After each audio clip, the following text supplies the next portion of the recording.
Hello, everyone. Today, I want to share a story about my life. My name is Clara, and I'm 29 years old.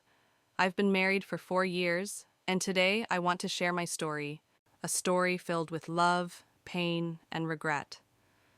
It's about my husband, his family, and the choices I made that changed my life forever. 4 years ago, I married a man named Daniel.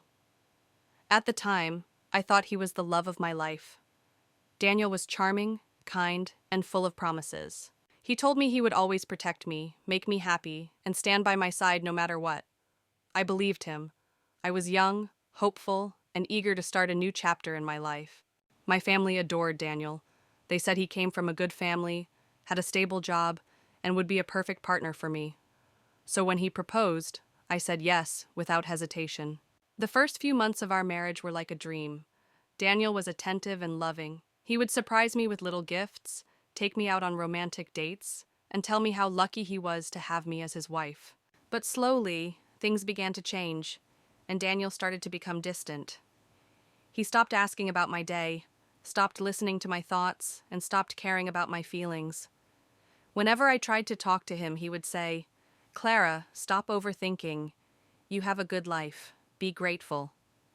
His words stung, but I stayed silent, hoping things would get better. It wasn't long before I realized the real reason behind Daniel's change: his family. Daniel's mother, Mrs. Harper, had never approved of me. She wanted Daniel to marry someone from their social circle, a woman with more money, more education, and more status. She made it clear from the beginning that I wasn't good enough for her son. Mrs. Harper's influence over Daniel was strong. She would constantly criticize me, telling Daniel that I was lazy, uneducated, and unfit to be his wife. She even compared me to Daniel's ex-girlfriend, saying, "She was so much better than Clara. Why did you settle for less?" Daniel, who had always been close to his mother, started to believe her words. His sister, Rachel, was no better.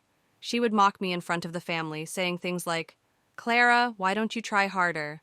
You're embarrassing Daniel." She would whisper to Daniel when I was around, and they would laugh together. I never knew what they were saying, but I knew it was about me. Over time, Daniel's behavior became unbearable. He stopped treating me like his wife and started treating me like a servant. He would say, "Clara, why can't you be more like my mother? She knows how to run a household." He blamed me for everything that went wrong, from a messy house to a poorly cooked meal. And Daniel's family made my life even harder. They controlled everything, from how I dressed to how I spoke. If I didn't meet their expectations, they would humiliate me in front of everyone. I remember one day, Mrs. Harper told me to prepare a big dinner for the family. I worked all day, but when they arrived, they didn't even thank me. Instead, Rachel said, "Clara, you look exhausted. Maybe you should take better care of yourself." Everyone laughed, including Daniel. That night, I cried myself to sleep. I thought about the life I had before marrying Daniel. A life full of dreams, friends, and hope. Now I felt like I had nothing.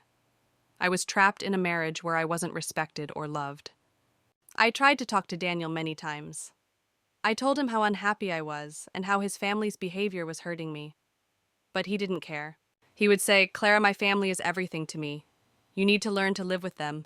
Now I live with regret. I regret marrying Daniel.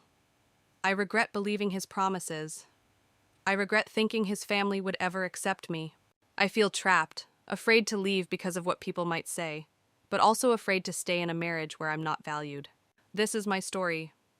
A story of love lost, dreams shattered, and lessons learned. I hope one day I'll find the courage to change my life. Until then, I wake up every day with regret in my heart. Thank you so much for watching today's video. I hope Clara's story inspired you to reflect on your own life and relationships. If you enjoyed this story and learned new vocabulary, don't forget to subscribe to our channel. By subscribing, you'll get access to more emotional and engaging stories that will help you improve your English every day.